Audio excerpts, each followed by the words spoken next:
Good evening. Good evening, everybody, and welcome. Welcome to the Center for Jewish History. We're so excited to have you here tonight for a wonderful, a truly remarkable program. My name is Annie Polland. I'm the executive director of the American Jewish Historical Society, which is one. And the American Jewish Historical Society is one of the 5 partners that shares this remarkable building.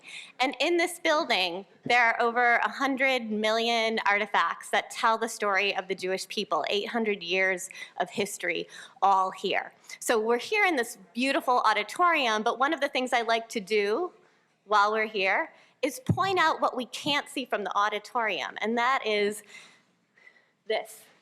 And it doesn't look that exciting, but it's very exciting. These are the boxes that contain the history, and this is from a floor of the American Jewish Historical Society. And what I wanted to do tonight was pull out a few documents, a few artifacts. The archivist would be extremely angry with me were I to bring all of you now on a tour of the archives, all 150 of you or 180 of you. So what I've done is brought some of these images to you. And what I wanted to do is focus on Jewish radical feminists before there was a term Jewish radical feminist, and talk about a few women and a few organizations from our collection that show the way in which Jewish women innovated in this country to create new paths of life, new ways to be Jewish. This is one of the founding program, or not one of the founding, but one of the programs from the National Council for Jewish Women, which was formed in the 1890s and was the first nationwide organization of women. This is Ray Frank, who was called the first woman rabbi. She wasn't ordained as a rabbi because no women were being ordained as a rabbi. And in fact, in the 1880s and 1890s, many people leading prayer services in this country called rabbis weren't necessarily ordained as rabbis. But what had happened was she was born in San Francisco, and she worked as a journalist, and she was in Washington State, I think, in Spokane. And she got there, and it was Yom Kippur, or it was right before Yom Kippur, and she heard that there were no services being held because the 2 congregations had fought. There was an Orthodox contingent. Yes. Should I do the joke about the desert island and the 2 synagogues?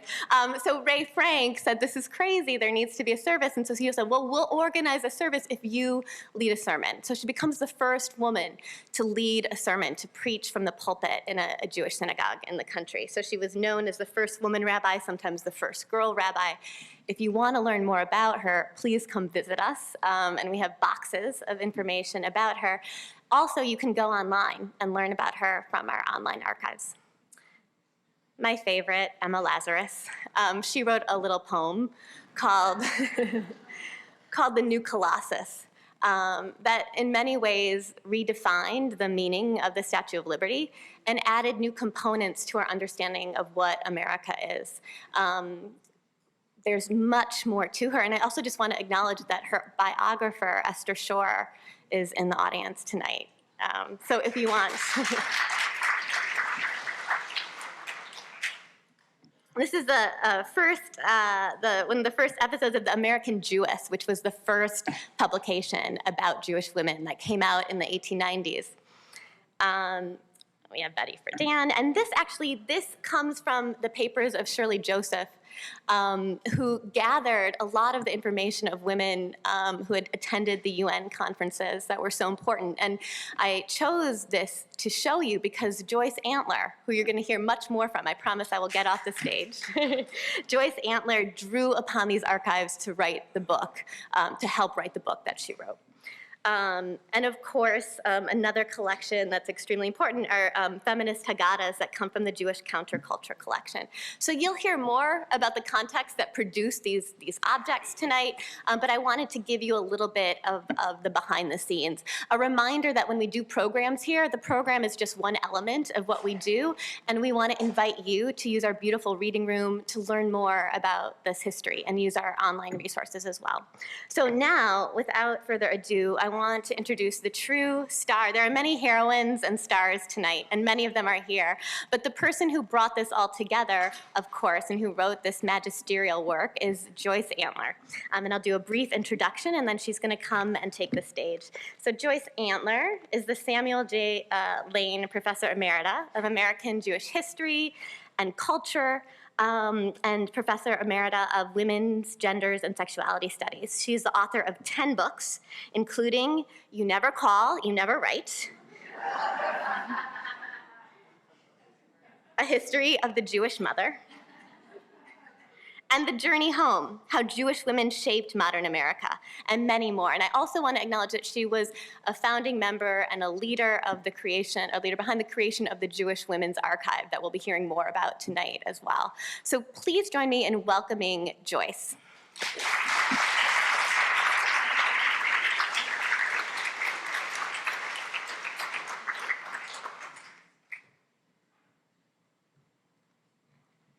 Thank you, Annie, for the lovely introduction, and thank you, everyone, for being here. I'm so excited to be able to tell you about my book and to introduce you to about 11 or 13 women who are actually in this history of radical Jewish feminism. So I'm all verklempt, but also thrilled. And before I begin my remarks, I would like each of these women who are here to stand, and then we can give them a little bit of applause. They deserve a lot of applause, but before we begin today's discussion. So I'm going to introduce them by chapter, not by alphabet, but by chapter. So from chapter 1, coming from not upstate New York or Washington, D.C., where they're really from, but in the chapter from the west side of Chicago, we have Amy Kesselman. Amy, would you please stand up? Who was... Here is Amy, too, at a 1970 demonstration against street harassment. Amy was so important to me in getting this book underway, so thank you so much. And also from Chicago's west side, but really Washington, D.C., Heather Booth. And I want to take Heather's line away, if we organize, we can change the world. You all must see a fantastic film by filmmaker Lily Rivlin called Heather Booth, Changing the World. It's all about Heather, and it's fantastic. Okay, so there's Heather at a demonstration, I think it's 1971, in Chicago with her young son. Legendary feminist Alex Kate Schulman, whereas Alex from chapter 2. I know it's ridiculous to identify you by your chapter number. Here is Alex in a demonstration in Atlantic City at the very beginning of the women's movement. We expected to have Susan Brown-Miller, but she's sick, but I'll be talking to you about Susan a little bit later. Here she is at a demonstration in 1979. Boston was very important in the radical women's movement, and so Meredith Tax is also ill and can't be with us tonight, but here's a demonstration against the war, 1970. Meredith, we do have Michelle Clark from Vermont. Thank you, Michelle. Martha Acklesberg and Judith Plasko, have they left already? They were here. Let's give them a big applause, because Martha and Judith have been so important in the revival and reformation of Jewish religion, as has Blue Greenberg, who is with us.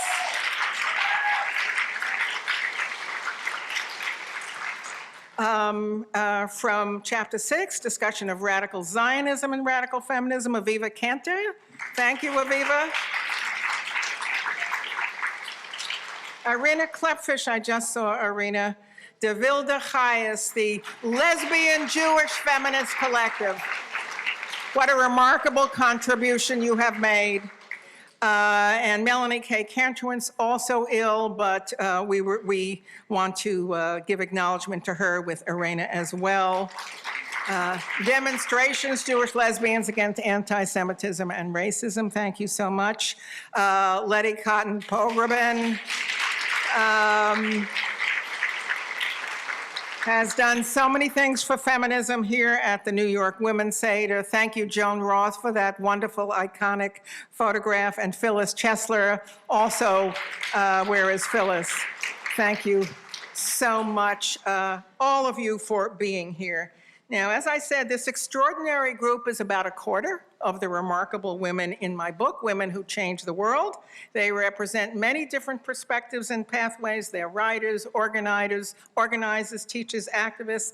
What they have in common is that they're Jewish and they're feminists, and they participated and led the radical Jewish feminist movement or movements, and you'll hear more about that. Their stories have never been told, and you're about to hear something of that. But before I get into what this book is about, I'd like to offer a few thank yous to the fabulous Annie Polland and her, where is Annie, and her, there you are, and Shirley and Jackie and all the people who have helped here, and David Myers at the American Jewish Historical Society, which I have been using for decades, eons, centuries. You can't do a book about Jewish history and not visit here. I'd like to thank the panelists who you will meet shortly for reading my book and for coming here and agreeing to comment.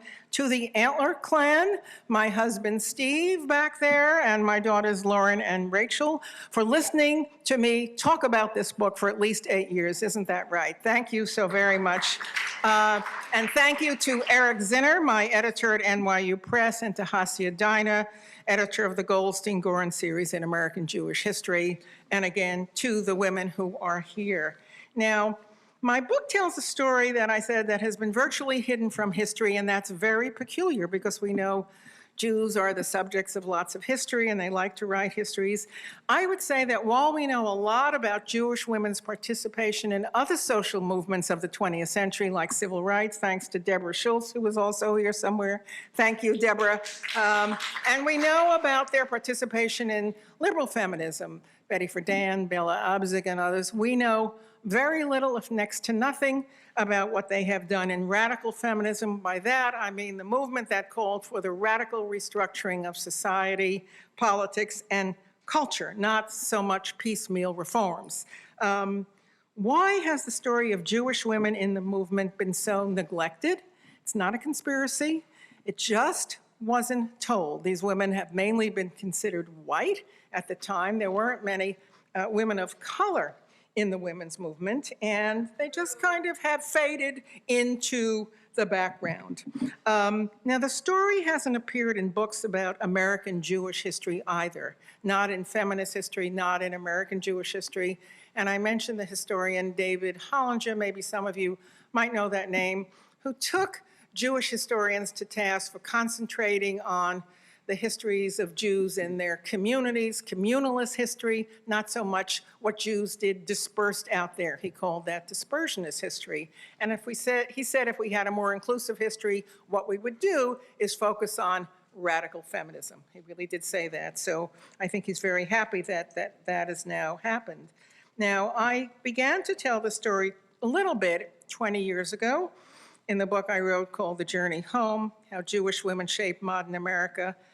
But then I had a couple of aha moments that made me realize that it really was more neglected than I thought, this whole subject.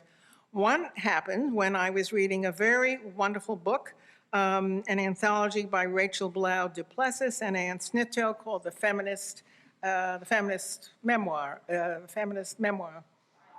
Project. Thank you, I was gonna say anthology. And I read a fantastic article by two women who are here. It was called Our Gang of Four, Female Friendship and Women's Liberation by Amy Kesselman with Heather Booth, Vivian Rothstein, and Naomi Weinstein, who's on the cover of my book.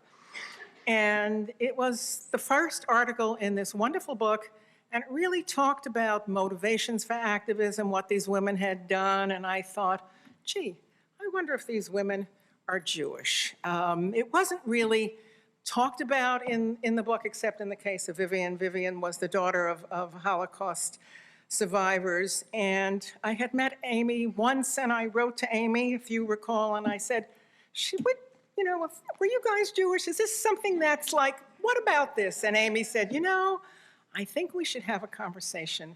And so we had a conference call. Naomi at that time was quite ill. She had been an invalid in bed for a couple of decades and was unable to come to a meeting. So we had a conference call, and I thought maybe we'd talk for a little bit of time. Well, we talked, and we talked about the question of Jewishness in their lives and in the feminist movement.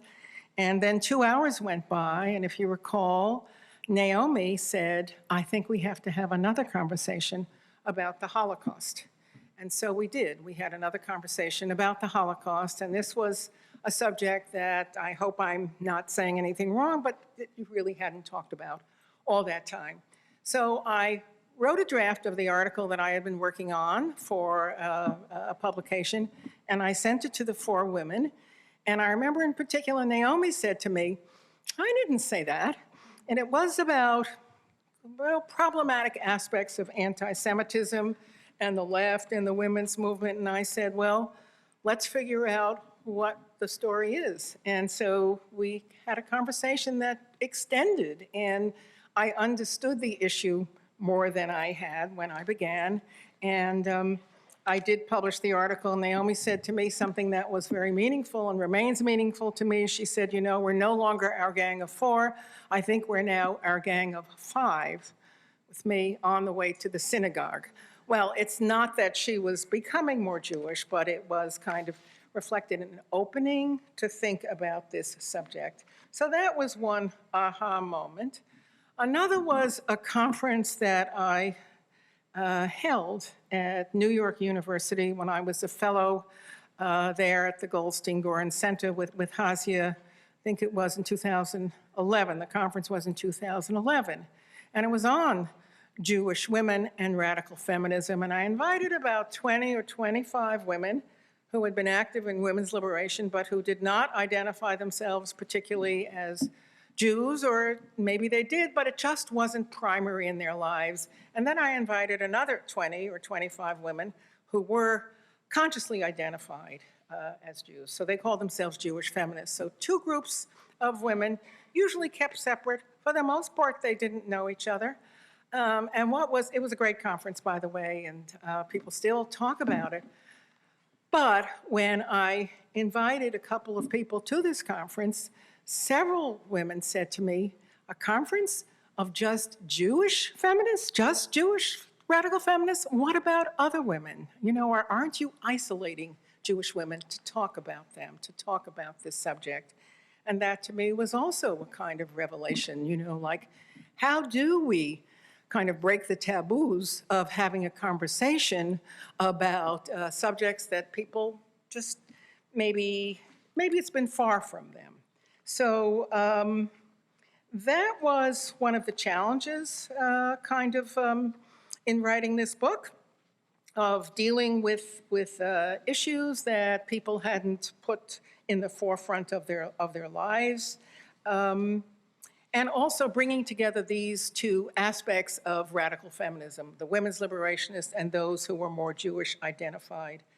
Another challenge was using oral histories. Now, the rich archives notwithstanding that we find here and in other places, to understand our history maybe 40, 50 years ago, you have to talk to people. So oral history becomes very important. And those people who deal with oral histories sometimes have to think, well, is this a reliable account? If people are remembering something that happened so long ago, I think oral history can be just as reliable as written accounts, people writing about what they recalled. But I also worried for quite a bit of time of, you know, what happens if my subjects talk back? What happens if they don't like, you know, anything that would come up? So, you know, how do I respect their integrity, as the story I told about Naomi did happen. Vivian Rothstein from the West Side Group in Los Angeles called me an instigator as well as a historian for asking her and other women's liberationists to excavate these influences in their lives that they might not have thought about. But she and all the others came with such enthusiasm and support that I am really tremendously grateful. Another challenge that I will say is what I will call the challenge of multiplicity. Nobody is the same.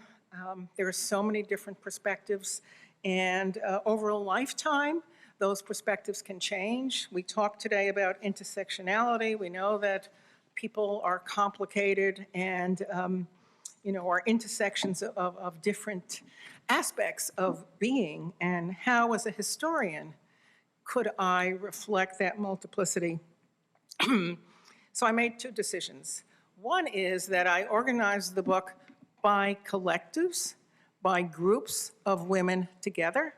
And the second was I include many life stories in each chapter. So each chapter might contain between 5 and 9 stories. There are a lot of collectives. There are a lot of different stories. I do not compress the stories of individuals into 1 or 2 types, and it's fine that sociologists or others do that. It's a wonderful methodology, but it's not what I as a historian do. I wanted these voices really to be heard for their own selves, and I hope that's what I did. And I think the idea of the collective is so important to both Jewish and to feminist life. We know that Jews locate an individual's identity within the larger entity of the Jewish people. Think of the minyan, who used to be a group of 10 men coming together for a public worship. Now women are included in some places at least. And similarly, the collective is the key instrument of the women's movement. And I quote historian Linda Gordon, who was also an active participant in Boston's Bread and Roses, and I quote her in the book, and she said of the women's movement, "Collective was a sacred liturgical word, and individualist a damnation." And I love that. Change happens, she said, through a group process that provides a sense of belonging in a new community. So collective makes sense for both the Jewish and the feminist side. Now, as I said, a Jewish minyan is 10 people. Well, how big do you think the collective was for the women's groups that I talk about? Women usually do things a little bit better. You're nodding, Alex. They do things a little bit differently. So for some strange reason, several of the collectives that I looked at had 11 people. Not 10, but 11. And for some reason, 8 of these 11 people were Jewish. Actually, in Boston, the Boston Women's Health Book Collective, Our Bodies Ourselves, 8 of the first 9 were Jewish, and 8 of 11, when some founders were added, were Jewish. So that's kind of interesting, isn't it? Those numbers are interesting. But it's not just a question of numbers, really, because what I hope to do is provide thick descriptions of women's activism and take you into their stories. So what did I find? Well, basically the question I'm asking is, in what ways did Jewishness matter to radical feminists in this very important movement? By the way, I'm talking 1967, when this all begins, through the late 80s. Those are the 2 decades that I focus on. Well, what did I find? Very briefly, I found that in the women's liberation collectives that I looked at in Chicago, Boston, and New York, up to 2/3 to 3/4 of women's liberation participants were Jewish. 2/3 to 3/4. In some groups, this was an open secret, suspected but not explicit. For others, it was invisible, ignored, or rejected. Now, this is similar to other social movements of the 60s. I already mentioned the civil rights movement. The SDS, the Students for Democratic Society, Mark Rudd up at Columbia said that SDS was as much a Jewish fraternity as SAMI, but nobody ever talked about it either. So this is not uncommon if we're looking at Jews and social movements, but I would put out there that I think the dismissal of Jewishness and the presence of Jewishness, both, was even greater in the case of women's liberation because of the rhetoric and the reality of sisterhood. And just to give you a few quotes on that from Naomi Weinstein again, we didn't talk about it. It was so embarrassing to have so many Jews around. It was sort of a whiff of anti-Semitism. There was even a silent agreement that we didn't bring it up because it was counter the universalist vision of that time. Vivian Rothstein. Our identification with the outside world in opposition to our parents' narrow, self-protective, fearful views was rebellious and progressive. Why would we identify ourselves as Jews when we wanted to promote a vision of internationalism and interfaith and interracial solidarity? Paula Duress Waters of Our Bodies Ourselves, the Health Book Collective, we identified as universalists. We were afraid of seeing ourselves as too driven by our particularities. It wouldn't have been proper to call ourselves radical Jews, but that is exactly what we were. Now, in all these collectives, they saw their Jewishness differently. In Chicago, women knew they were Jewish, but probably didn't talk about it. Alex K. Schulman told me, talking about New York, and I quote, "You, Alex, radical feminism was about relations between the sexes. It wasn't about religion. We didn't know or care about Jewishness." Same with Bread and Roses in Boston. The outlier was Our Bodies Ourselves for a variety of reasons. After a few years of being together, there was a eureka moment, and they looked around and they realized many of them were Jewish. What I found was that despite the dismissal or neglect of Jewish activity, the motivations for activism and the ethical vision that women brought to this movement were deeply inflected by Jewish influences. And if I could give a few examples, Amy, if I could cite you, who took a connection with downtrodden people from her progressive shula. The great Heather Booth reminds us that being Jewish meant believing in freedom and justice. The Bible says Heather, justice, justice, thou shalt pursue. Twice it says justice because it is important. Susan Brownmiller, who's not with us tonight, who gave us the landmark 1975 book, Against Our Will, Men, Women, and Rape, maybe some of you remember that, said that she never stressed her Jewish heritage, but I can argue that my chosen path to fight against physical harm, specifically the terror of violence against women, had its origins in what I learned in Hebrew school about the pogroms and the Holocaust. 3 examples. So revealing these connections is at the heart of the book. Now, part 2, and I'm going to rush, what I call the identified Jewish feminists. They were concerned about different but important issues. The religious group Ezra Nashim and other religious women were concerned about patriarchy and Jewish religion. Radical Jewish collectives and radical Zionist collectives were concerned about assimilation and stereotypes. Radical Zionist Aviva Cantor, with us tonight, deplored the negative attitude about Jewish identity, which causes Jews, and I quote Aviva, to attempt to pass as whites, rejecting the ethos of Jewish life. Deville Chayes, the lesbian Jewish feminist collective, challenged anti-Semitism in society at large and among feminists.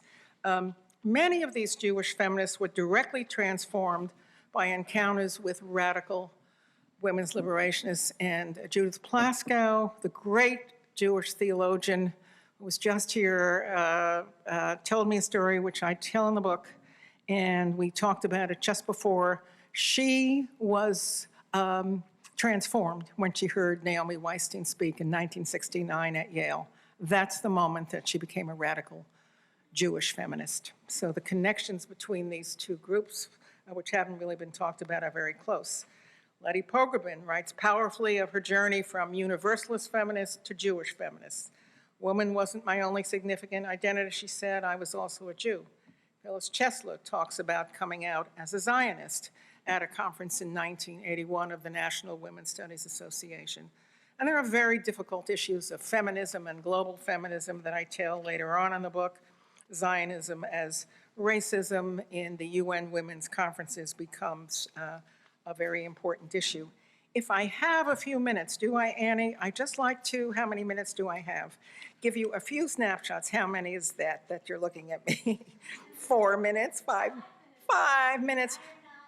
Okay, you have to hear about Shulamith Firestone, don't you? Shulamith Firestone, particularly the people who aren't with us. Let me be very, very quick and specific. Shulamith Firestone, we know as some people called her the Prime Minister of Women's Liberation, started a group in Chicago, several in New York, wrote the demon text, The Dialectic of Sex, tried to do away with sex and gender and almost biological reproduction.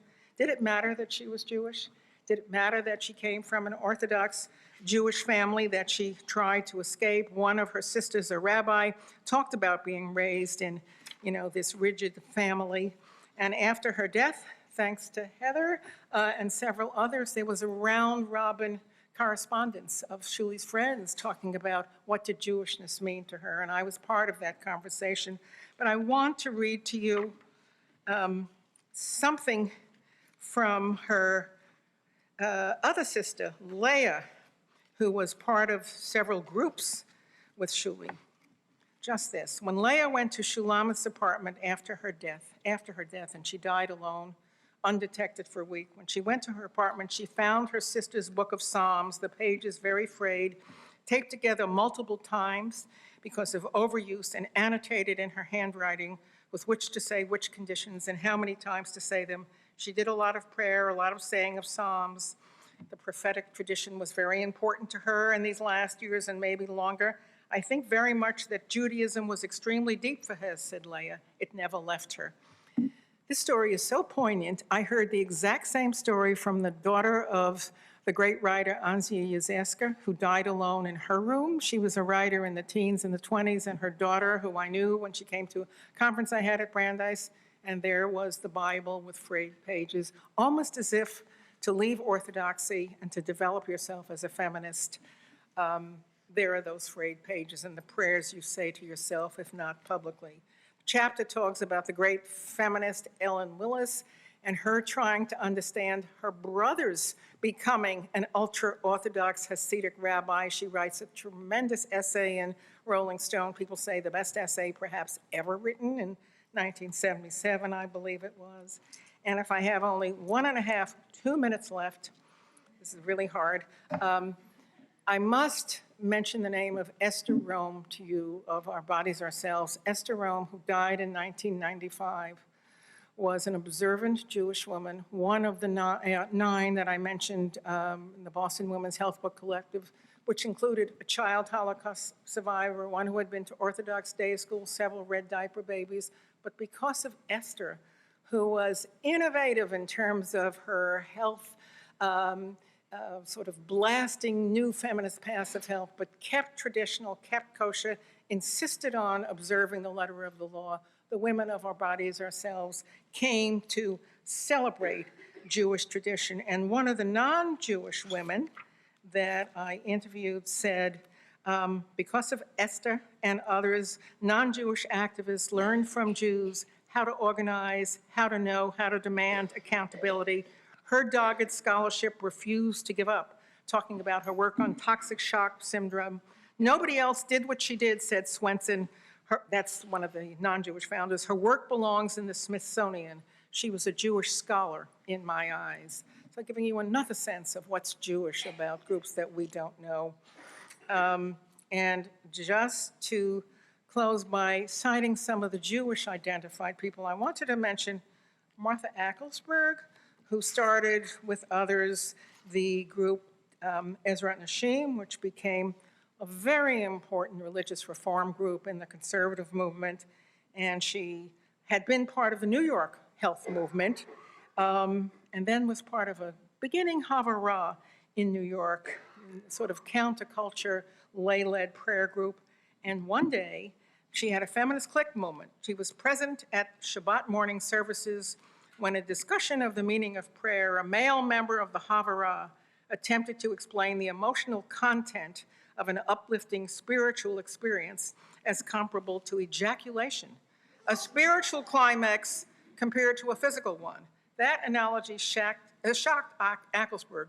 Where was she in this description? She started a group the next winter. They stormed the rabbinical assembly. They presented their demands. There were 135 rabbis' wives. What took you so long, they asked.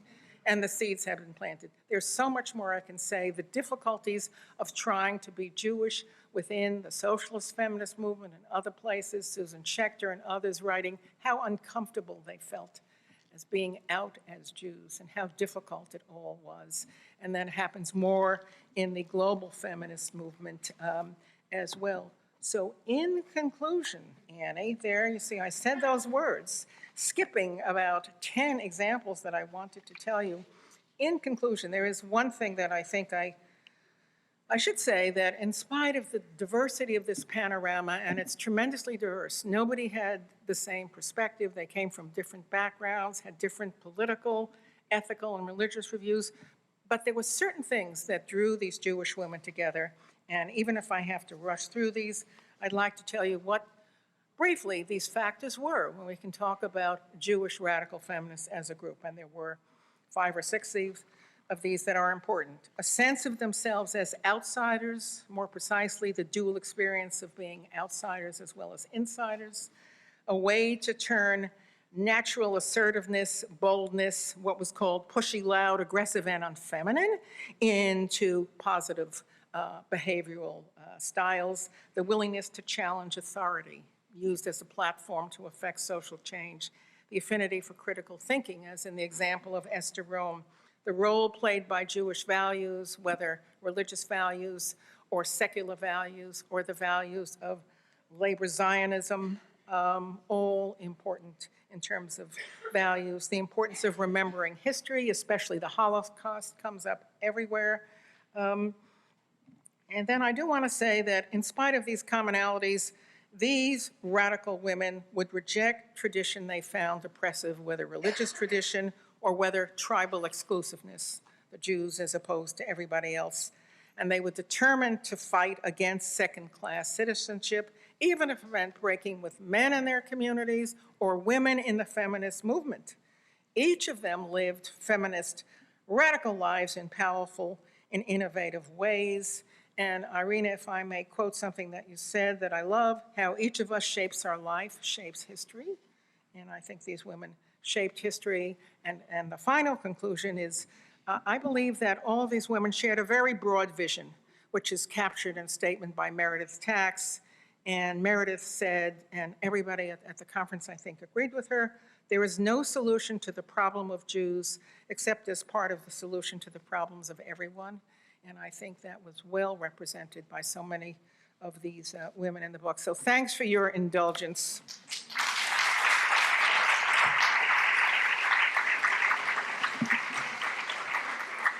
Here.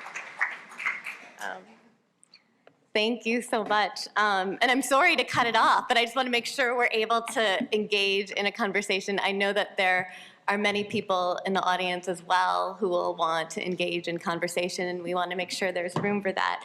When Joyce and I and Judith Rosenbaum, who I'm going to introduce in just a moment, started talking about this event, one of the things that Joyce brought up was the importance of thinking about how feminism, the feminism that she writes about, what kind of effect does it have on the next generation? And so we created a panel to speak a little bit to this. I was born in 1973, so I was able to benefit from Free to Be You and Me and the feminist ideas that came from there and just in my childhood. But I was never able to partake of a consciousness-raising group.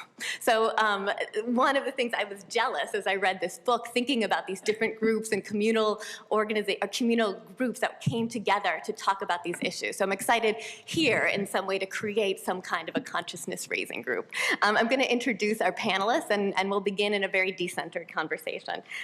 Judith Rosenbaum is the executive director of the Jewish Women's Archive, which is co-sponsoring this event tonight. Judith is a historian who has taught and lectured nationwide on Jewish women's issues, a regular contributor to academic and popular publications, including Tablet magazine, the Jewish Daily Forward, and the Huffington Post. And in 2005, Judith created an exhibition for the Jewish Women's Archive that in many ways brought together a lot of the people and a lot of the ideas and a lot of the thinking that Joyce wrote about in her book as well. The exhibition was called Jewish Women and the Feminist Revolution, and you can still access that. Judith is also the daughter of Paula Hyman, the feminist historian who is written about in Jewish radical feminism. Nona Willis-Aronowitz is an author, reporter, and editor who writes about women, sex, politics, and the economy. She's the features editor for Splinter, and her work has appeared in the New York Times, The Washington Post, New York Magazine, The Guardian, Playboy, and Rookie, and many others. With Emma B. Bernstein, she is the co-author of the book Girl Drive, Crisscrossing America, Redefining Feminism, a road trip of essays and photography about the state of young feminism across the United States. She's also the editor of an award-winning anthology of her mother, Ellen Willis's rock criticism called Out of the Vinyl Deeps, as well as a more comprehensive collection of her work, The Essential Ellen Willis, which won the 2014 National Book Critics Circle Award for Criticism. And finally, last but not least, Daliah Litwick is senior editor at Slate, and in that capacity writes the Supreme Court dispatches and jurisprudence columns. Her work has appeared in the New York Times, Harper's, The New Yorker, The Washington Post, and Commentary, among many other places. She won a 2013 National Magazine Award for her columns on the Affordable Care Act. She has twice been awarded an Online Journalism Award for her legal commentary, and was the first online journalist invited to be on the Reporters Committee for the Freedom of Press. There's a lot of things about Daliah Litwick. It goes on, as all of our participants, but without further ado, I want to welcome all of you to the stage.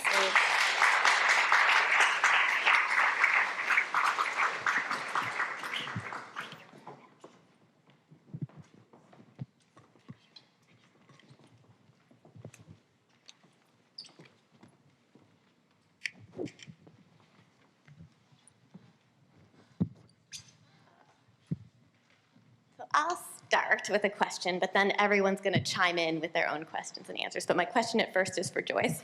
And one of the things that I think is so beautifully done in your book is your examination of Jewishness. So often people use the word Jewishness without defining it, and you go a step further. You don't just define, you don't just tell, but you show.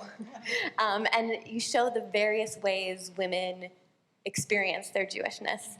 And you show the way in which the Jewishness brought them to these movements. I guess my question is, how did the Jewishness that they had then shape the movement itself and what was created from the movement? How did Jewishness shape the movement?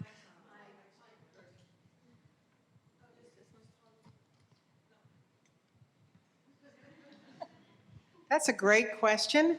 It's kind of easier for me to say and listen to the women how Jewishness shaped them than to say, to make a one-to-one correlation. And I think we'd have to be very careful and look at, different kinds of contributions. You could look at books and say, here's the Jewish content of it. Or you could look at the collective as a whole. I think that's why I told the example of Esther Rome. I think that's quite an interesting example. And I don't want to push this too far, but how many of you know the health book, Our Bodies Ourselves, which is now in its 9th edition? It's sold 24 million copies. And, again, I don't want to push this too far, but it is a collective publication that many women made it. Readers were important. I'm not going to say it's like reading the Torah and criticizing it, with midrash and so forth. It's not. But that sense of critical examination, of thinking together, maybe there's something there. Maybe that's kind of far out. That's one way it might have shaped the movement. We have so many people from the movement sitting here, and perhaps they could tell us more. I mean, I tried to mention ideas about and commitment to social justice. And again, the word social justice can mean so many different things, but it meant a lot to the women that I talked to. Not to say that Catholic women in the radical feminist movement didn't come in with a social justice sensibility of their own that might have had religious tenets or ethical tenets from their background.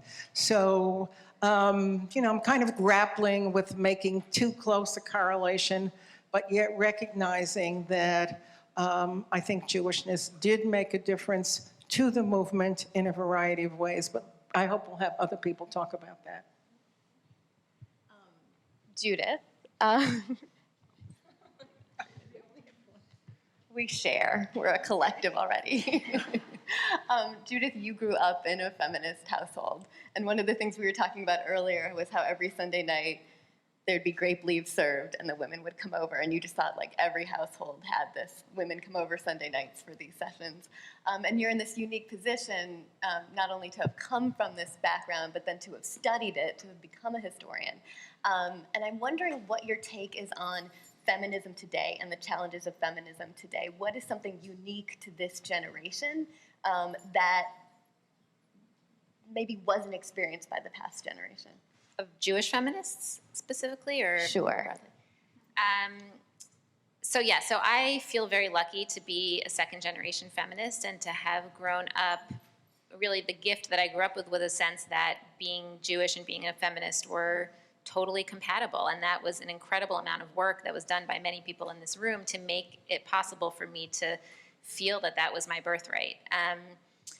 And I think that's a remarkable thing. I think I was very much aware of the fact that that the generation that came before me was active.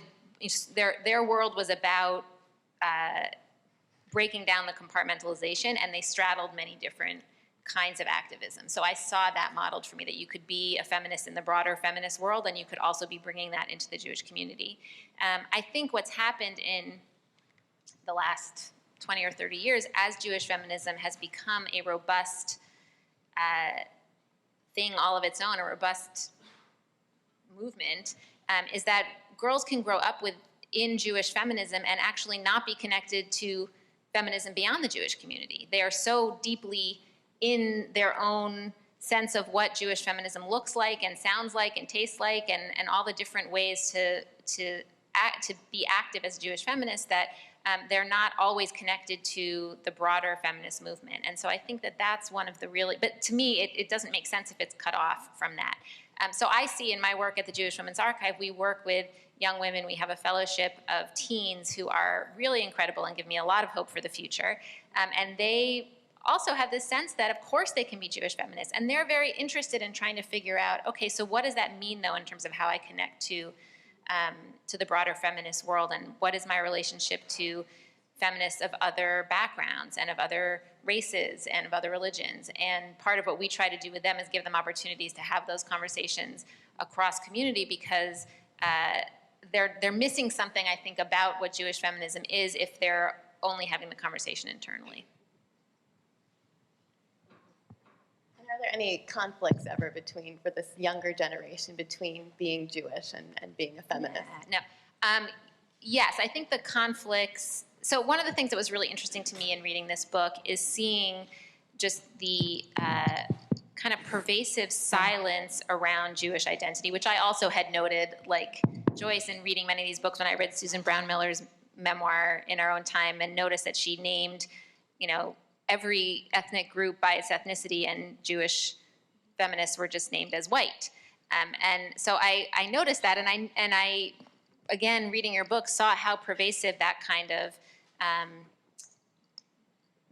of silence was around Jewishness. And it made me wonder whether that's happening again in some ways. I think there is a way in which, for younger women, I don't know that it's for the same reasons necessarily. I think, or at least for my generation, maybe there was a period where we were not haunted by the Holocaust, and we weren't also experiencing a rise of anti-Semitism, so there was kind of this little period where it felt safe.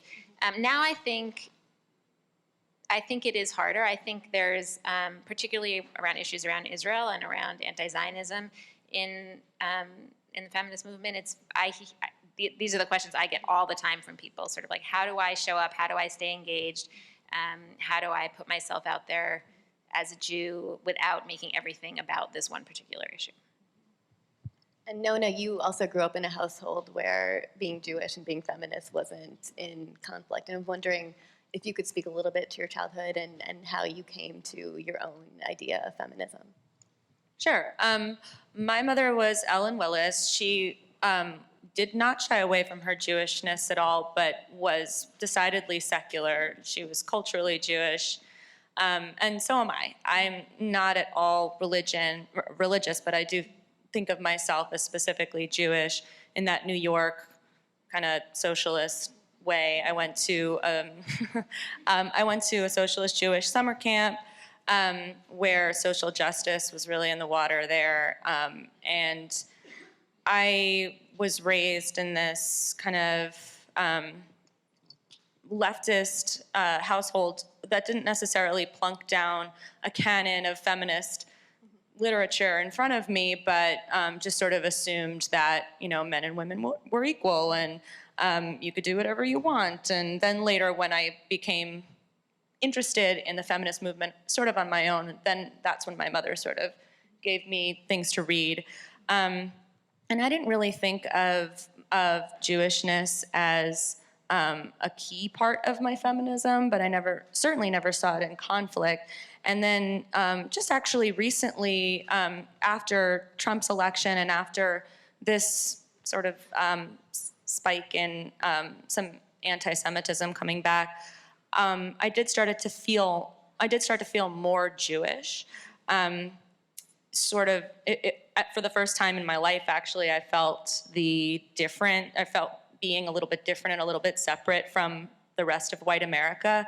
And I felt very strongly that insider-outsider perspective, where on one hand, I was feeling a little bit more of an outsider than I ever had, but on the other hand, it was invisible in a way that, say, people of color or immigrants, that was a privilege they did not have.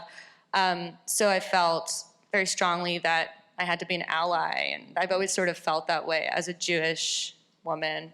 But yeah, I never saw it as a huge part of my feminism, so much as the fact, just like a general sort of sense of social activism and social conscience that comes with being a Jew. And Daliah, one of the things you mentioned to me is as you were reading this book, you were also reading a new biography of Ruth Bader Ginsburg that's coming out. And I'm sure many of you have seen the new documentary about Ruth Bader Ginsburg, and clearly she wouldn't consider herself, well, I don't know, would she consider herself a radical Jewish feminist? And I'm wondering about your thoughts on that. I would say she would consider herself whatever the opposite of a radical Jewish feminist is. I think she effectuated radical change, but, and this is the new biography. It's coming out in October, and everybody should see the film 6 times before that because it's really something. But I think, it was hard for me not to read Joyce's book through the lens of everything I've reported over the years, 20 years of watching Justice Ginsburg, because it's so similar. This is a Brooklyn Jew. This is a woman who is deeply informed by the Holocaust, deeply informed by having immigrant parents who are trying desperately to both get her educated and have her not be too Jewish, deeply informed by this tikkun olam ethos, social justice, the things that drive the women that Joyce is describing are absolutely in Justice Ginsburg's bones. And yet, where they are, and I want to point out, Justice Ginsburg was born in 1933, and she says, I was too old for this. I was too old to be a 60s radical. In the movie, she says, I don't march. Like, that's not my thing. I'm not a marcher. What she did instead was bury herself in constitutional law and in this unbelievable, decades-long programmatic effort to shift the law, over case after case after case that she argued with the ACLU Women's Rights Project. And so I think in addition to her age, one of the things, and I think that's really important, I just don't think she went to the consciousness raising. She didn't ever stand in a group of women who all said, oh, I get you now. Because by the time she was teaching this, she was teaching it to young women. And so I think she was a little bit of a generation off.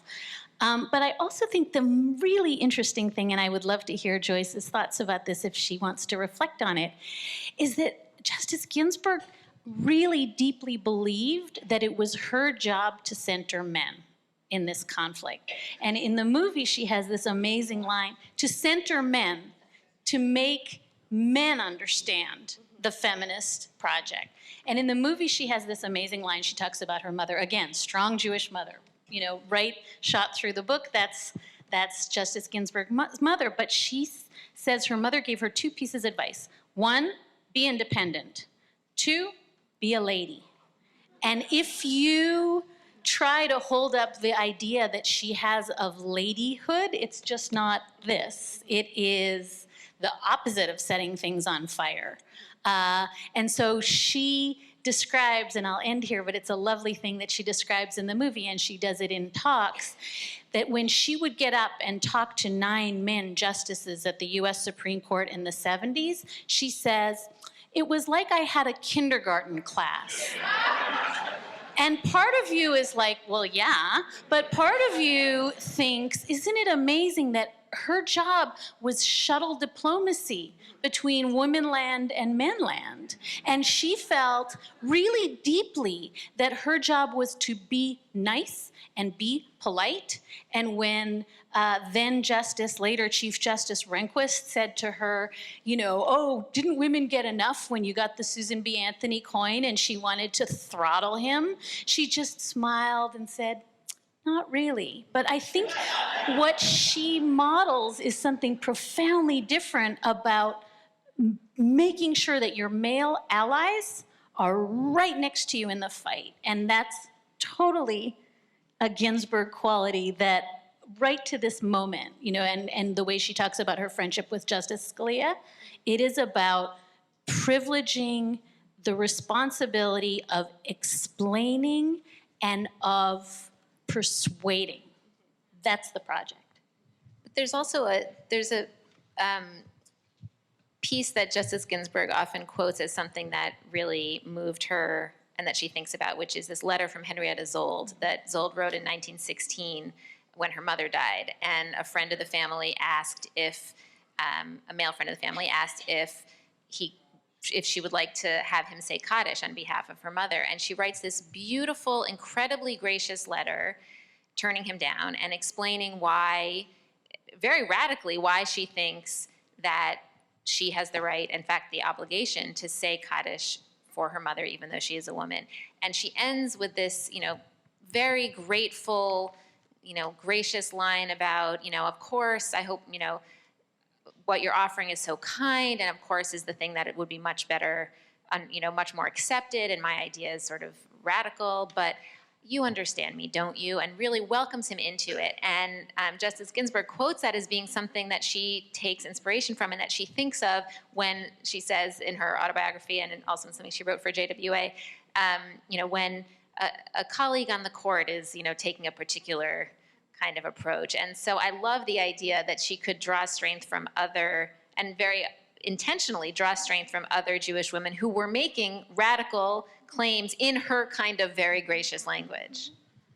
I finished, I want to say that Justice Ruth Bader Ginsburg was the last story in my book, The Journey Home. I ended with her and kind of begin with the radical feminist there. So I see that there is a continuity. And one of the continuities is this conception of gender. I mean, she tried to persuade and she didn't pick it, but she was very, and is very subtle in her understandings that gender works for both women and men, and it subordinates both. And I think a lot of women in the women's movement understood that as well. And also that, I capture the women at a moment in time when they were a part of the radical movement and going to demonstrations, et cetera. But some of them moved on and wrote books and became lawyers, and some became judges and did all different kinds of things. So I think we should see that continuity as well. And the last thing I would say about Ruth Bader Ginsburg, and the film really brings out, she doesn't do small talk. You really can't talk to her about anything that she's not totally interested in. And 2 things that she's interested in. One is what happens to gender, and she, disagrees with Justice Brandeis on the question of gender. And the other is her Jewish heritage. If you say something about, what did it mean to be born in Brooklyn of Jewish parents, she will talk to you about that, and has. May I say something about continuity? Because I think one of the things that I was really struck by in your book, Joyce, is, you make the, as opposed to the kind of traditional narrative about women's liberation, which is that these were young women who were rebelling against their parents, you make the argument that actually when we look at the Jewish story, we see that there is this kind of continuity, that many of them came from political backgrounds and had parents who were radicals in some ways, who may not have approved the way they expressed their radicalism, but who they had inherited that, or they had very strong female figures. And one of my favorite stories is when you quote Diane Balzer talking about how she went south to work on civil rights and faced a lot of really scary things, but the thing that scared her most was when she had to call home to tell her mother she wasn't coming home for Seder. And she had to have her friend stand next to her and hold her hand. And I thought that was just, to me, I mean, a funny story, but also like a really moving example of who are the people who are the strongest, the people we're most afraid of. Like, what really is the risk that we take when we stand up to our mothers? and the role that Jewish women have played, maybe in some cases just in the family, but as this kind of figure that could be more terrifying than the KKK, and the strength that some of these women were able to draw from that to turn that into something else.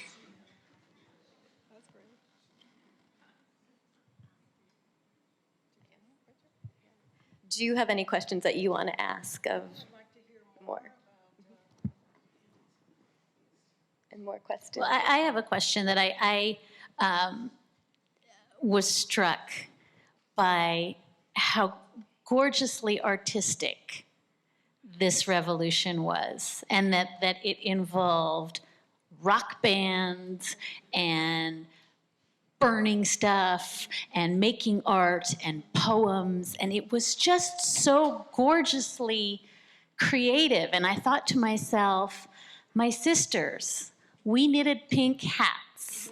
And I do not want to disparage the knitting of the pink hat as a creative enterprise, but I just wonder if there's something uniquely Jewish about taking to the arts to make a point. Can I just say something? In combination with this book and the recent-ish documentary, She's Beautiful When She's Angry, I realized that a lot of these women were really funny. And I do think that's a Jewish quality. Just that they had a sense of humor and irony that a lot of social justice movements sorely lack. They sort of played pranks and had kind of outlandish demonstrations that really had a punchline. So I would say that part was really Jewish. That's terrific. And we know that Naomi Weinstein, a member of this Chicago group, was a stand-up a comic and did perform. So that's in addition to Chicago Women's Liberation Rock Band, right? And tremendous visual art as well. I have a question for Joyce. Something that was interesting to me is the chapter about our bodies, ourselves, and how it presented sort of a family values parallel or an alternative to the right-wing narrative, which is something that just struck me as very different from the type of feminism that I grew up in. Even though I grew up in a nuclear family, my mother sort of became a mother and a part of a nuclear family despite herself, and a lot of her friends were, not in nuclear families and actually weren't that big of a part of my life until after she died. And I was wondering if you could talk more about the tension between, the New York and more urban, cosmopolitan, radical feminists, and then sort of this element of the movement that incorporated the reality of women's family lives. Well, I think that's a very interesting question. Our bodies ourselves grew out of the Socialist Feminist Union in Boston, which was called Bread and Roses, and that consisted of several hundred women. And this was a small offshoot of it.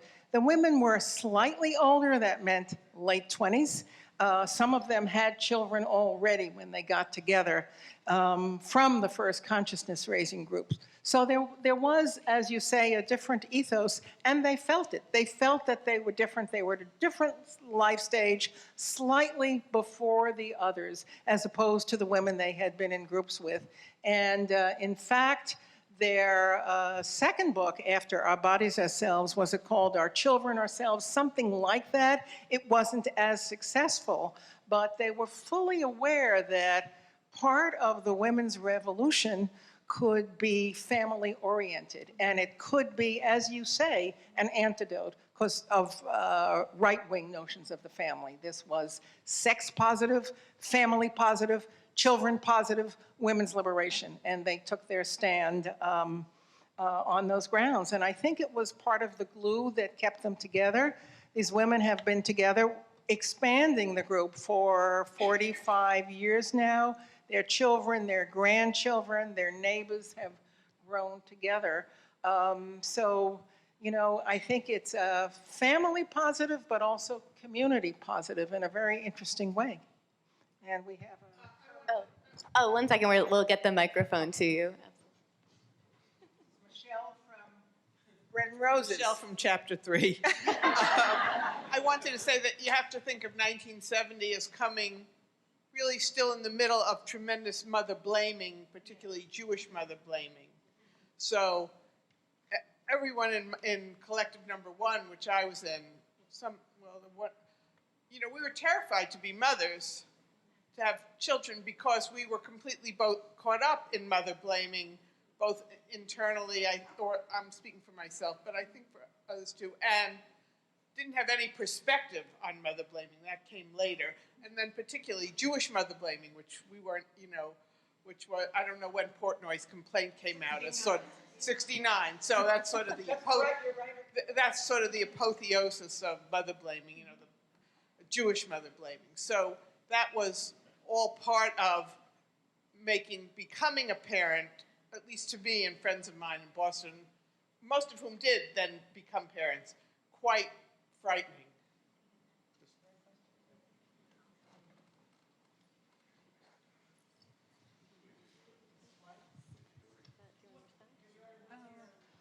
Well, do I want to say something about Philip Roth and mother blaming? I actually have a good Philip Roth story. Do you want to hear it? It's just apropos. And I did write a book on Jewish mothers, but Philip Roth got an honorary degree from Brandeis in 1991, and I was his host.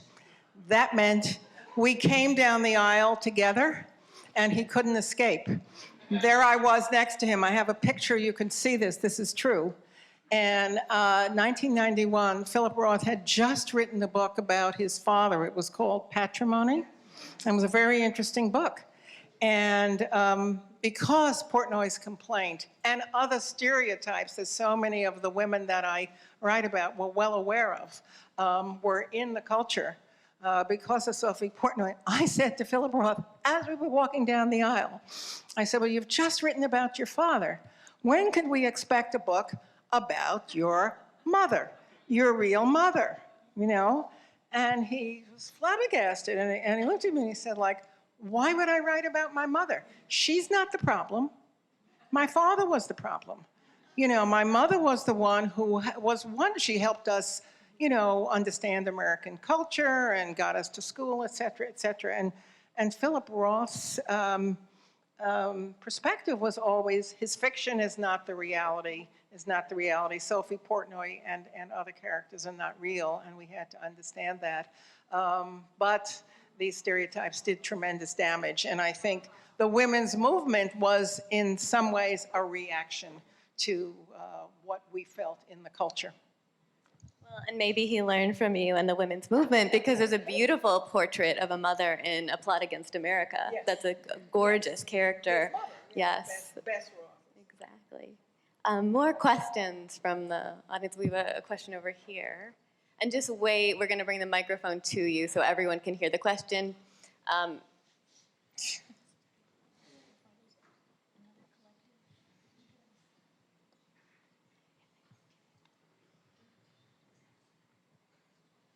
Hi, I thought it was a great presentation.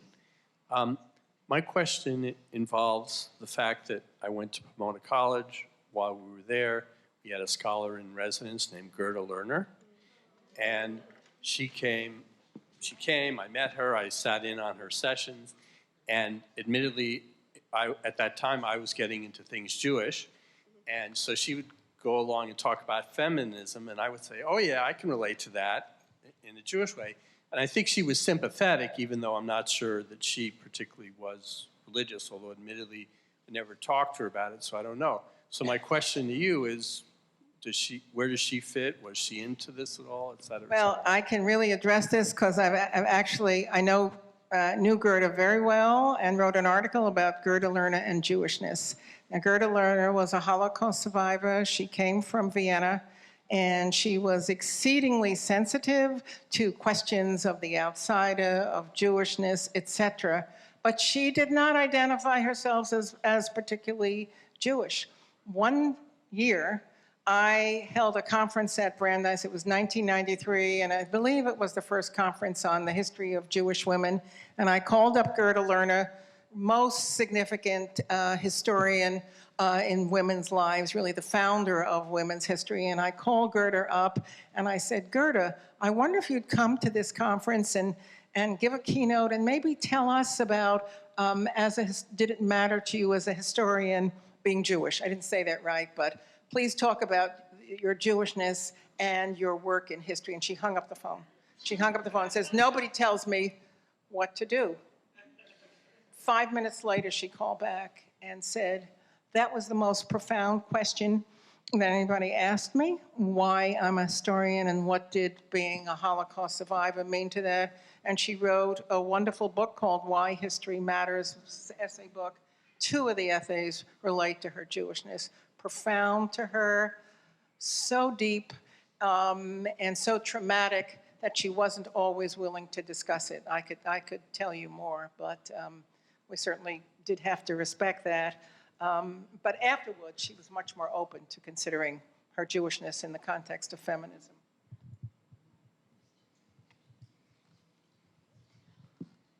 Maybe I would just say, I think that dovetails so beautifully with something that Judith said, that the Holocaust is such a presence in your book, as you said. It's got a imprint on everything.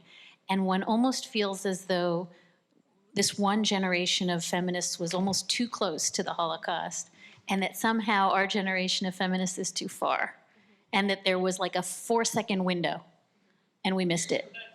But I also wonder, it makes me really think about this moment where there is a resurgence of feminism in response to the craziness of the world that we're living in, but also makes me wonder, and I think it's too early to answer that. I pose this as a question. I don't have an answer. I think it's probably too early to answer. But in this moment of resurgence of white supremacy and anti-Semitism, whether that is going to also create some kind of response in the way that women and Jewish women identify with feminism and behave as, as feminists.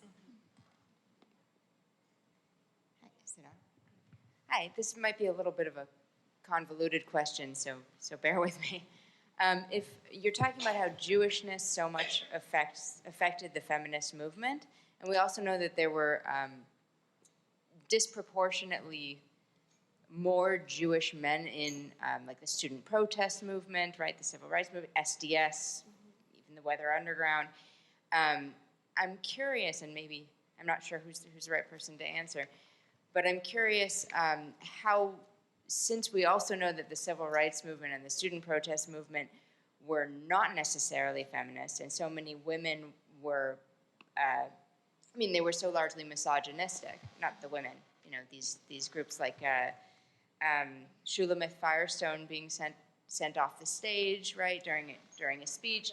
And I'm curious how, if there are so many Jewish men in the student protest movement, how do we explain them shunning Jewish feminists? Misogyny. You're looking at me. Well, it was, I left this out of my remarks, but it was down there. Needless to say, I talked about the 2 different groups, the women's liberationists and identified Jewish feminists.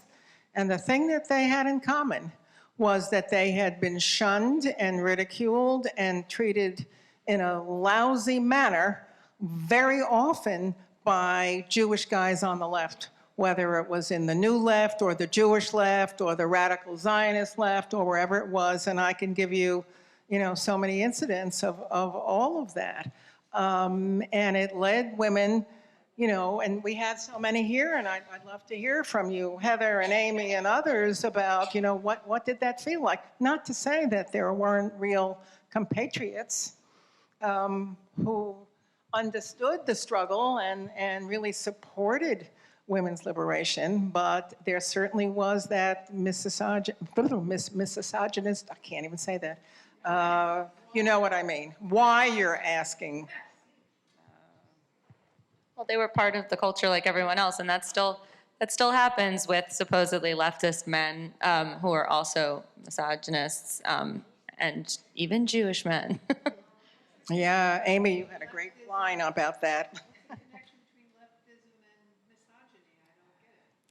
Well, I don't know if it's any different or more than rightism and misogyny or center and misogyny. It's a part of the culture and it's very there. I guess the question was, are we surprised that even in a progressive culture that women were facing these difficulties? I don't know if it was a matter of surprise, but it certainly existed on all levels.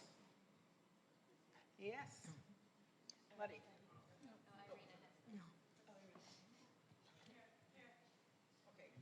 Oh, could you also talk about the Jewish women that opposed this movement? Because, I think there were a lot of prominent Jewish women who were, I remember there was a conference, a literary conference that was being done by National Council. It was done every couple of years. Cynthia Ozick refused to, for example, to participate on a women's literature panel because she didn't believe in it.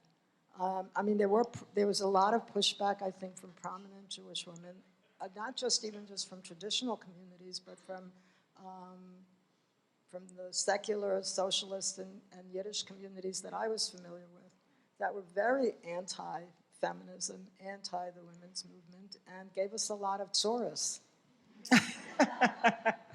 Well, I don't know the answer to that. The question is, can I explain or chart? We could use a good history of the opposition, if you'd like, to radical feminism by different kinds of women.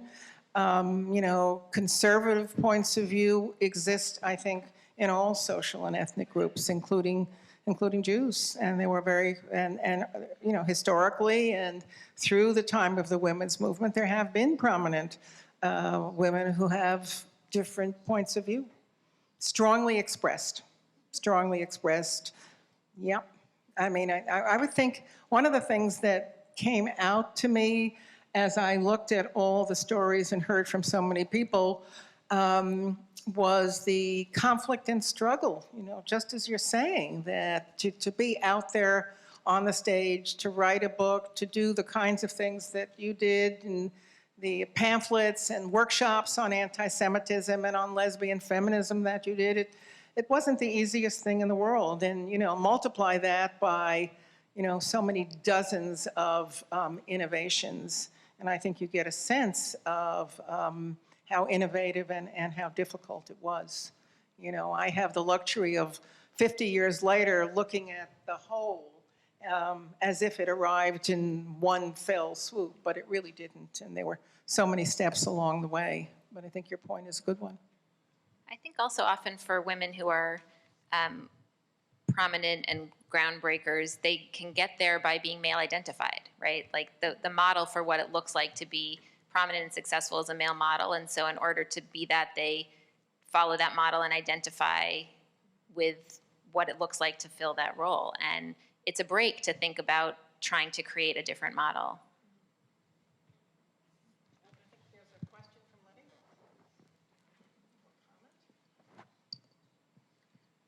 I guess the sort of exemplar of the kind of woman that Arena was speaking about is Golda, and you mention her in the book, and you say that she was very sort of vituperative, and she ridiculed Betty Friedan. She wouldn't meet with Betty Friedan. She thought she was a witch, or she thought she was disgusting.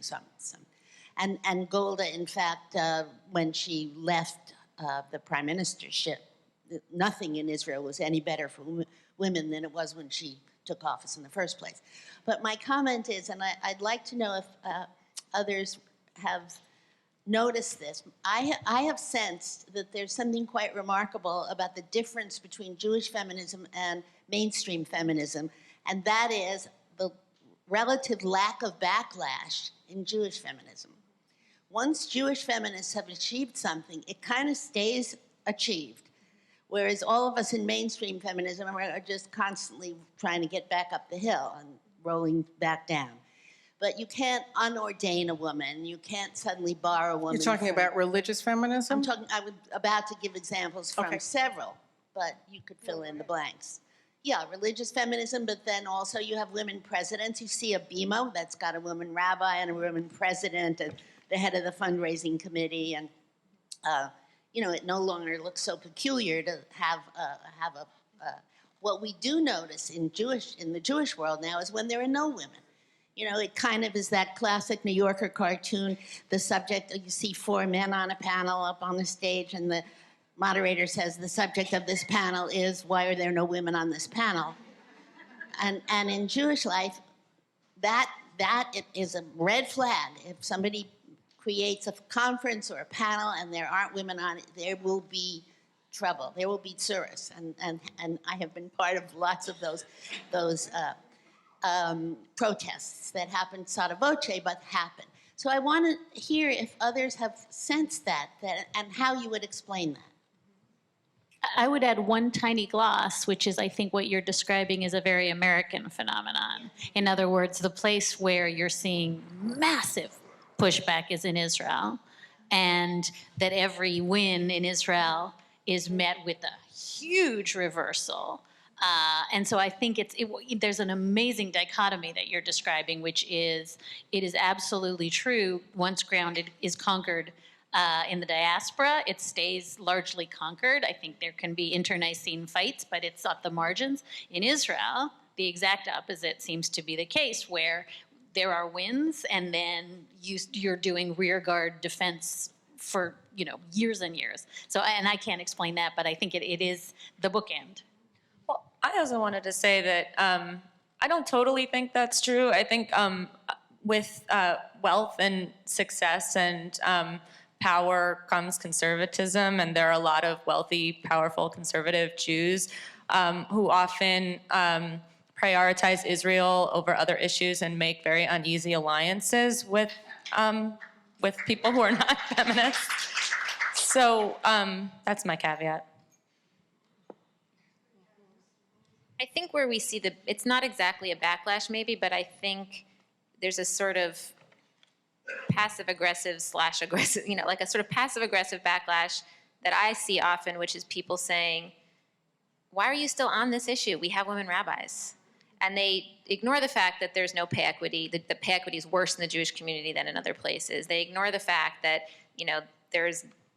most Jewish organizations, it seems, don't have parental leave policies. I mean, they ignore the fact that the structural changes still haven't been made. And there's a sense of like, we've already done so much, and look at our bima, it's covered with women. Oh, and by the way, men don't go to shul anymore because women are in charge, but now we have the problem of like, where are the men? And so I think the backlash just takes different kinds of forms. I would like these worlds to come together. I would like there to be a place within the regular world, the dispersionist world, the general world that you're talking about for Jewish feminists, for it to be easy for people to listen to this kind of conversation in a general world. I come from the world of academia, and I will say that it's still, some 40 years after I've been doing this, it's still very difficult to get attention to this kind of subject in most places. So this division between, what's Jewish feminist and what's kind of feminist, it may be the way you say, but I wish there could be some more integration. I would say also that I think that is one of the big challenges, to get back to the question that Annie asked me a while ago of, how do we show up as Jews when we show up as feminists and make sure that we're doing that? Because I think that many people still don't. And when we don't, then it's replicating the problem that Joyce wrote about, right, that Joyce uncovered, which is that people don't know that Jewish women are there. And so it's easier to then demonize Jewish women as something else because there isn't an awareness that the women who are part of so many different aspects of feminism are also Jews. And how do you leave a legacy if you're not speaking out and identifying yourself? How do you leave a legacy for the next generation to understand and learn from? Oh, more questions? Yes. Hi. I think the place where all these questions come to a head really visibly for many women today is the issues around the Women's March. And I'm wondering if you could say something hopeful about that or give us some guidance about how to think about those issues. It seems like it connects to this whole question of how to connect your feminism and your Judaism. So I get asked this question all the time. This is a really, really hard question. I don't have an answer to it. But what I would say, one of the things that I've been doing, and this is part of what I think also Jewish feminism has to offer, which is that I think Jewish feminists actually have a lot to say about intersectionality. I think that Jewish feminists have been talking about intersectionality for like 40 years and really modeling what it looks like to insist that you be allowed to show up in your full self in every place that you show up. And so I think there are a lot of classic texts that we can return to model what that looks like, both in the Jewish community and beyond. So I've been going back to all those classic texts and like looking at things from the 70s and trying to understand how it was that these conflicts were kind of unpacked then. And there's actually a text from one of the early African-American anthologies called Homegirls, a piece by Bernice Johnson Reagan about coalition. I forget what it's actually called, what the essay's called, but anyway, it's in there and it's great. And Martha Ecclesberg actually turned me on to it.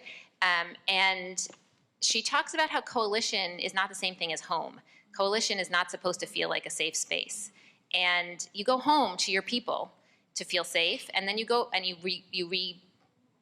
renew yourself, and then you go out to the places to do coalition work, and those places can feel scary and uncomfortable and threatening, and that's why you need to have your people and know who your people are and be able to go to them, but you also have to go, you can't expect coalition to feel comfortable, and maybe Jewish women have just started to feel too comfortable in a lot of places, and when we don't feel comfortable, we feel like, oh, that's it, I can't do this. And this work isn't about being comfortable. This work is about taking risks to make real change for a lot of people, and we can't do that if we're comfortable.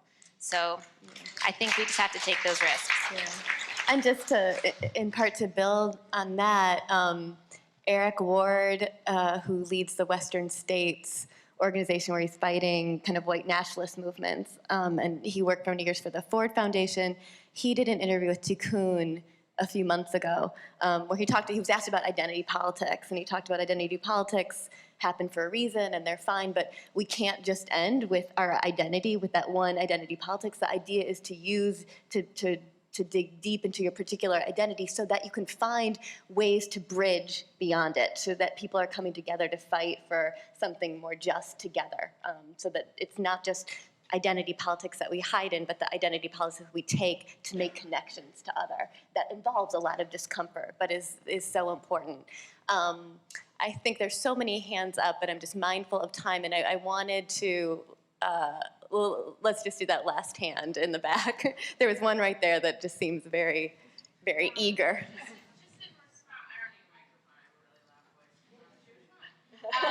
In response to Judith, your point, and your point, but like, at what point do you take a stand and say, I don't want to be part of the Women's March because you are anti-Semitic and you are anti-Zionist and it's unsafe? Like, that is the tension that I don't know where we draw that line, where we make that stand. Yes, we can be uncomfortable. Yes, it's not home, but it's also racist. It's also against us. It's unsafe. Yeah, I mean, I think that line is very personal, and so I would say, for example, like I don't have a lot of trauma around anti-Semitism personally.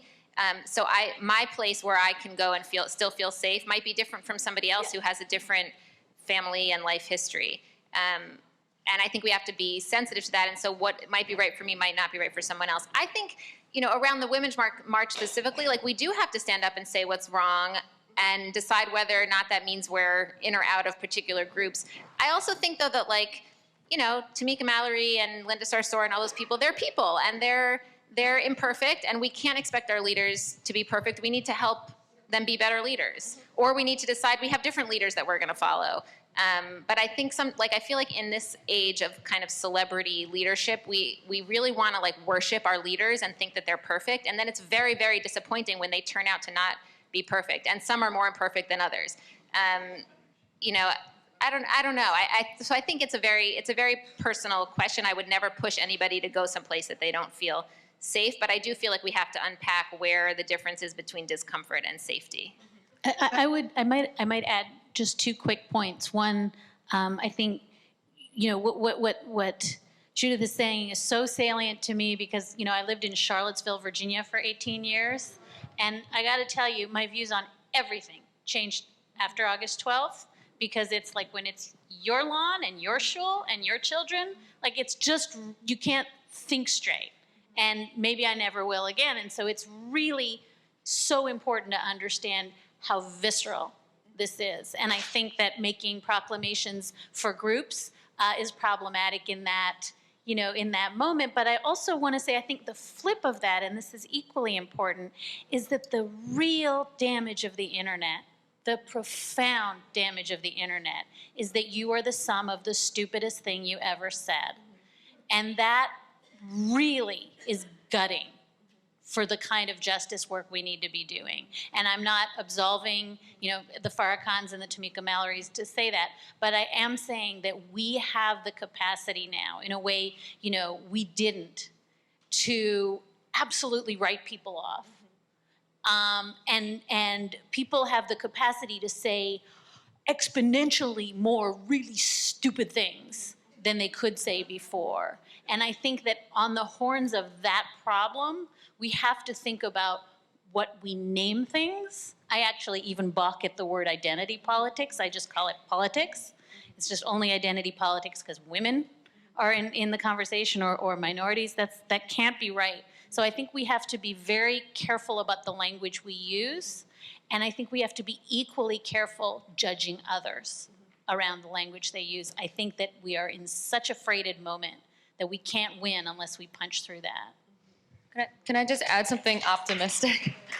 I actually think, I sort of disagree with you, Judith. I think that this moment is a lot less hierarchical than it used to be, especially when it comes to feminism. I think in the second wave, there were a few icons who perhaps unfairly and not necessarily through fault of their own sucked up a lot of the air in the room, and there were a lot of more radical activists, such as women in this book, who did not get media attention, and now it's a lot more democratic with a lowercase d on the internet. I agree with you that we shouldn't write people off based on the stupidest thing they ever said, but I think the beauty of the internet is that it has just naturally made these movements less hierarchical and less hinged on a few leaders or a few icons.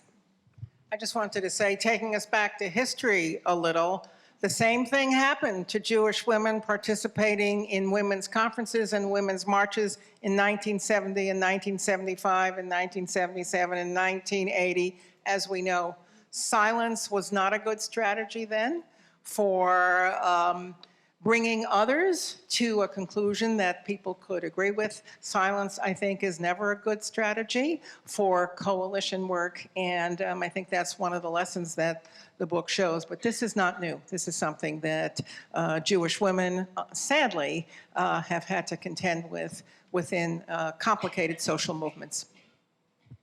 There's no way to wrap this conversation up with a neat bow, but I think that that's a good thing. We should all leave with questions that we're going to explore. We should all leave and go read Joyce Antler's book over and over again.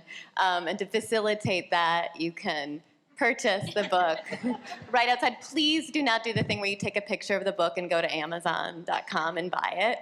Please support the work that we do here. Joyce will be here to sign the book as well. But I really want, before we are dismissed and go to the beautiful reception that's outside, I want to thank a number of people, Jackie Leitzis and Evan Moyes and Shirley Bahar, of the AJHS staff who worked so hard on this project.